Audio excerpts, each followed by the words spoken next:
Hi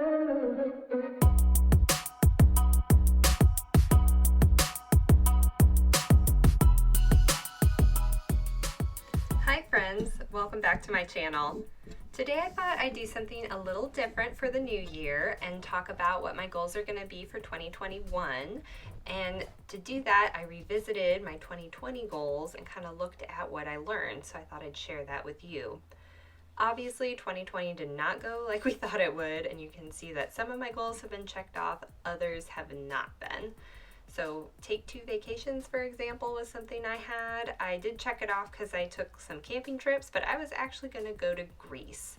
And obviously that did not happen. So the first thing that I learned from 2020 was to focus on what I can control. Focus on the donut, not the hole. So one thing that I had on my list that I love to do is reading, which was really a big stress release during 2020. So I made a list of a bunch of books I wanted to read, and I ended up bypassing my goal and reading 41 books. So the second thing I learned was that narrowing my focus can really help me.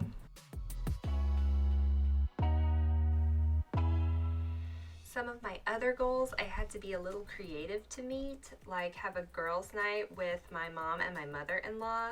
We've talked about movie night forever, but obviously all the theaters were shut down and it wasn't really safe to go. So one thing that I ended up doing was having a movie night in the pool. We were all 6 feet apart. We had a projector and a projector screen up, and we saw a movie that way. So the third thing I learned was to think outside the box. I know a lot of businesses had to do this and get really creative and innovative to make things work in this really difficult time, and I felt that for me personally, this helped me reach some of my goals as well. As for the goals I didn't meet, like working out, those were habits that I was trying to build, and that was thing number 4 that I learned: build strong habits. You can see these lists where I was trying to develop my why as to why I wanted to build the habits, but this year things just didn't go the way they planned. I was out of work for a couple months, and I ended up like Nani under a blanket pretending that nothing was wrong and falling back on my old habits that weren't as productive. So I know I still want to do these things to be my best self, so I'm going to put them on the list for 2021. So I am not going to stress about the timeline. That is the 5th thing that I learned this year. It really does me no good to sit around and feel worse about myself for not meeting these goals. So I am just going to let that go and move forward as best I can. So I'm going to start planning for my goals this year by just writing down literally everything that pops into my head that I think that I would want to accomplish in the next year. And this is just a list basically of everything that I dream about for myself for the coming year. What I tend to do throughout the year is if I get a little stressed or anxious about things, like maybe things I need to work on in the house, or things like books that I wanted to read, like the lists I showed you earlier, I will write down these big long lists just to get them out of my head, just so I can stop worrying about them. So I'll pull out all these different lists, kind of looking off of those, and maybe not every item goes on to my 2021 goals, but I can see some of the things I've been thinking about in the last year, and I can really hone in and see what I want to focus on for the new year. One thing I decided to intentionally leave off my list this year was places that I wanted to travel to. And I did that because I wanted to focus on what I could control, and I feel like I don't necessarily have a ton of control over where I can go right now. Now, I might add this in the second half of the year. Traveling is something I love so much. I have a huge list of places that I want to go, so the second that I'm able to, I can easily put those things back in, and it's not something I think I'm going to have a hard time getting motivated to do. So once I get my list all made, I'm going to kind of look at it and remember I learned that I can narrow my focus and actually achieve more than what I think I'm capable of. And I learned that building good habits is extremely, extremely important for me moving forward. So a couple of these things like reading at night, journaling at night, being tidy, they all have to do with some of my habits right now. So I'm actually just going to focus on my habits and getting my environment tidier. So I am going to ignore most of that list that I just made for quarter one, the first 3 months of the year, and I am going to focus on tidying my home, which means going through everything. I don't know that I'm going to quite do it Marie Kondo style, but I'm going to get very close. So I am not going to stress about the time limits, but I am going to kind of give myself a guide. Rachel Hollis's book Girl Stop Apologizing talks about making little mile markers, so that's kind of what I'm doing to try to stay within a quarter one goal, because trust me, I've tried tidying before and it can take forever if I don't break it down this way. So I'm gonna try this and see how it works and not get stressed out if it doesn't work out just perfectly.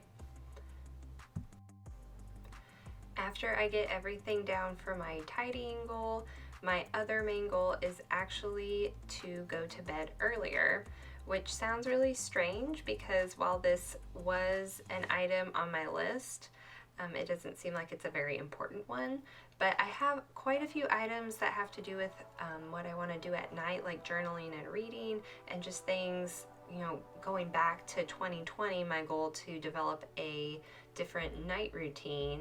And I kind of looked back at why that failed last year, and one of my habits is just to stay up really late watching Netflix or TV or play Animal Crossing or little things that really aren't super productive, but then I find myself, getting ready for bed really, really late, and then I don't have any energy to do any of these other things.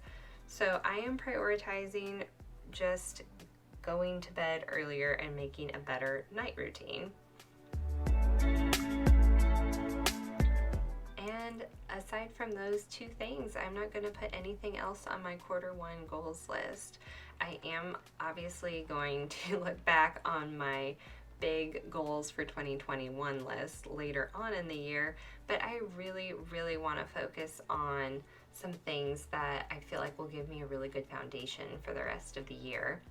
I think that if I can nail these two habits, I'm going to feel a lot more rested. I'm going to feel a lot more fulfilled.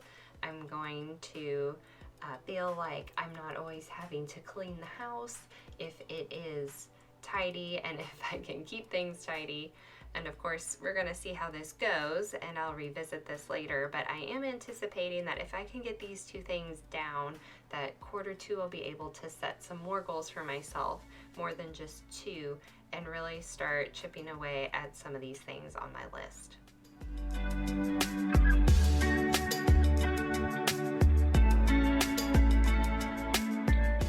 Now, this is something that I did not necessarily do in 2020, but since I have decided to really focus on just a couple of things, I spent a lot more time thinking about it, and I broke them down a little bit into those mile markers that I talked about.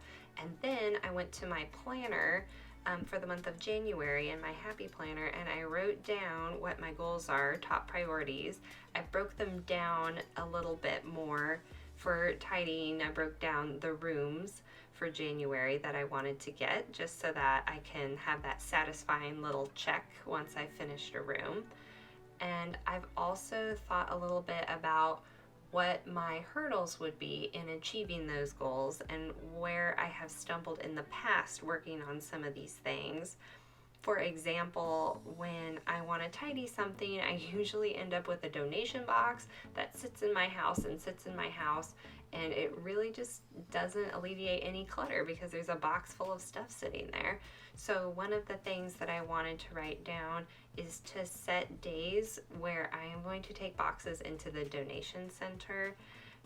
That is one thing that I am not very good about doing, so I'm going to schedule that, and hopefully that will just keep my momentum moving forward, and I will feel like I am actually getting rid of clutter instead of it sitting around in corners in boxes. So things like that, and that is what I'm writing up here in my little notes that I can look back on throughout the month just to make sure that I'm staying on track. Are what are ways that I could go wrong in my goals and ways I can prevent that from happening, and also to get back on track if I do happen to get off track. I'm going to check in March to get ready for quarter 2, and I will let you guys know how I am doing with my goals. I normally do monthly plan with me spreads, so if you are interested in any of those videos, please click the box that will show up on your screen, and if you like my videos and want to see more, please subscribe. Thank you so much, guys. I hope you have an amazing New Year's and that we all have a wonderful 2021 together.